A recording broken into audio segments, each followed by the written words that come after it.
Ape Sing menoleh ke belakang, tapi dia bingung. Siapa kamu? Candi tertawa dan menggaruk kepalanya. Kamu lihat kamu sangat tertutup, kamu bahkan tidak mengenalku. Bukankah kita minum bersama tahun lalu? Ape Sing menatapnya dengan hati-hati, dan tiba-tiba berseru. Ternyata kamu. Oh, lihat, pikiranku terlalu bingung. Ayo duduk. Aku baru saja gagal menyelesaikan level, dan pikiranku masih sedikit bingung. Maafkan aku, dengan menyesal.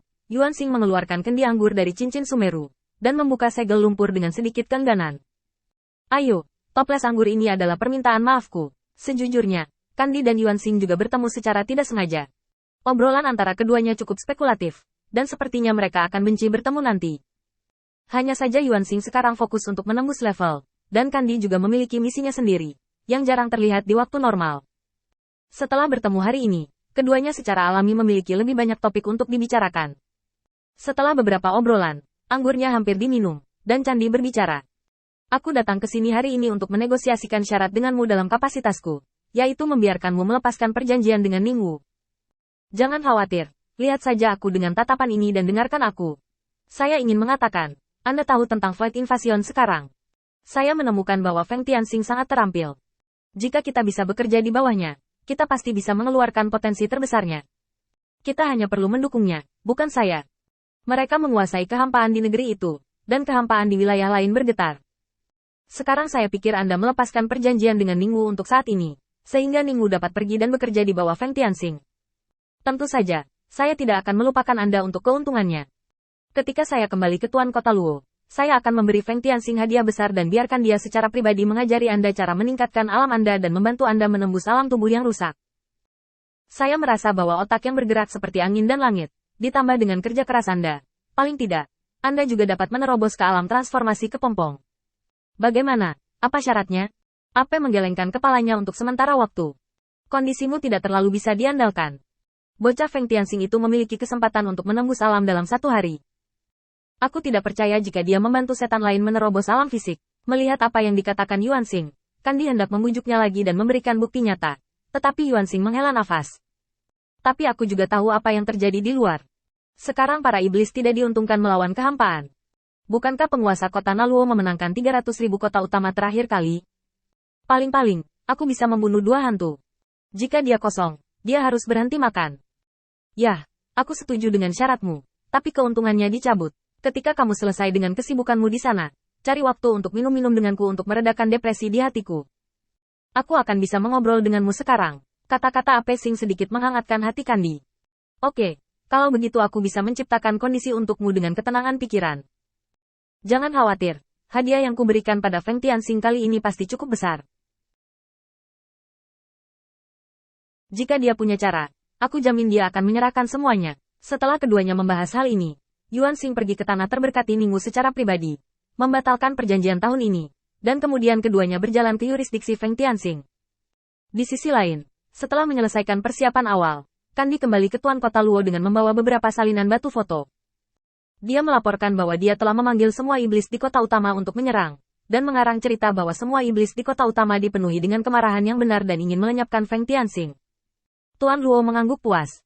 Ayolah, negosiasi dengan Laksamana yang belum berjalan hari ini. Apa yang mereka pikirkan? Candi berpikir sejenak sebelum berbicara. Kenapa kamu tidak meminta bawahanmu untuk menyelidikinya? Aku sebenarnya punya teman lama di sini, tapi aku sudah lama tidak menghubunginya. Mungkin aku bisa mendapatkan beberapa informasi darinya. Tuan Luo mengangguk. Silakan, biarkan aku mencari tahu beritanya dengan cepat. Setelah meninggalkan kamp, wajah Kandi sedikit gelisah, karena penguasa kota Luo yang dilihatnya hari ini benar-benar aneh. Sebagai orang kepercayaan yang selalu berada di sisi Tuan Kota Luo, dia terlalu menyadari setiap gerakan Tuan Kota Luo. Sekalipun ada perubahan besar dalam kepribadian, itu bahkan tidak akan mengubah beberapa kebiasaan halus. Sambil mengerutkan kening, dia berjalan jauh ke tempat Feng Tianxing ditempatkan. Mengandalkan statusnya sebagai pembawa pesan, Kandi bertemu dengan Feng Tianxing dan Laksamana Yan di sebuah halaman. Dengan hormat memberi hormat. Kalian berdua Laksamana, yang lebih mudah diperintahkan untuk menanyakan informasi kalian kali ini. Tolong beri aku alasan agar aku bisa kembali bekerja. Laksamana Yan tiba-tiba tertawa. Sepertinya kamu cukup masuk akal. Siapa namamu? Dan apa posisimu di bawah penguasa kota Luo? Candi menjawab dengan jujur. Kandi, pengawal terpercaya Tuan Luo. Aku baru saja kembali dari kota utama dalam formasi teleportasi. Tetapi aku membodohi mereka dengan berpikir bahwa mereka semua mengejar mereka. Aku tidak menyebutkan ini kepada Tuan Luo untuk saat ini. Mendengar ini, Feng Tianxing maju dan menatap Kandi dengan hati-hati. Terima kasih. Katakan saja apa yang kamu inginkan. Mata Candi berbinar. Laksamana Feng masih bertindak benar dengan cara ini.